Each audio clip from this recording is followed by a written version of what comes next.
The Ministry of Lands is relying on the support of national security to enforce the directive on suspension of all mining activities in forest reserves. A one-week ultimatum for all cognizance and prospecting activities to cease has expired, but the ministry says some recalcitrant miners are yet to move the equipment from site.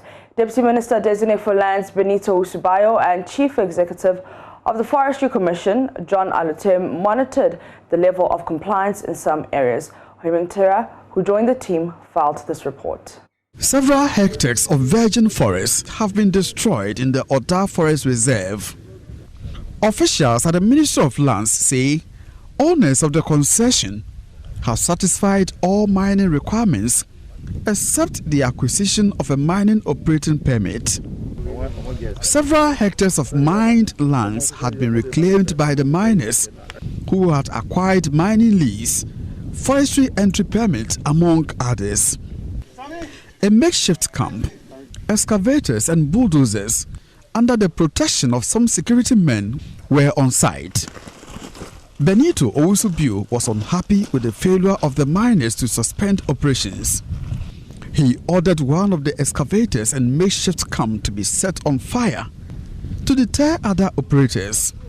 This particular forest reserve, Oda River, the company that is working here has been informed, written to, by the district forest officer.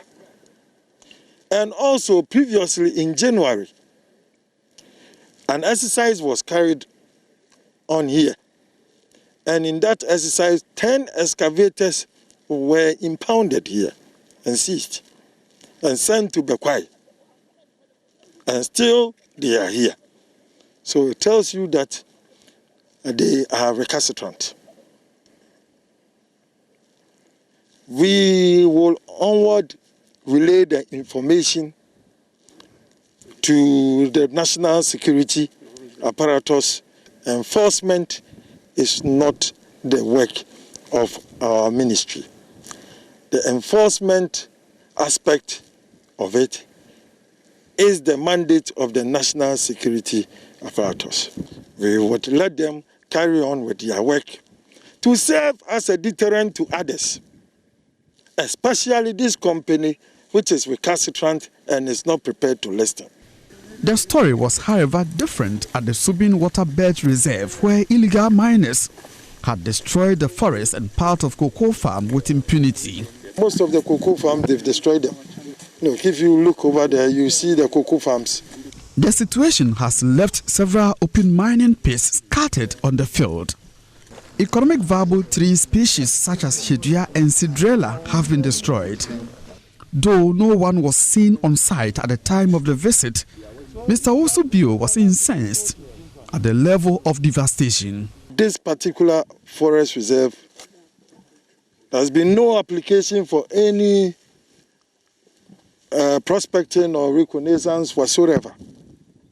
So what you see here was a total blatant illegality. And look at the level of destruction. See the number of forest trees that they have destroyed. The tree you see behind here is a shadea tree. And you know what shadea tree is.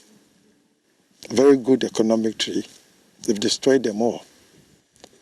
Fortunately, when they heard of the ultimatum that was given to them, I understand they have withdrawn and have taken away all the equipment. So what it means is that the ultimatum and then the ban is working. Mr. Owusu wants further investigations into the conduct of the mining operators. Our forest reserves are important and they serve as a cover for our rivers. We will look for them anyway.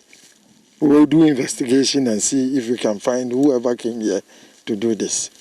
From Kumasi, for Joy News, Hoimeng.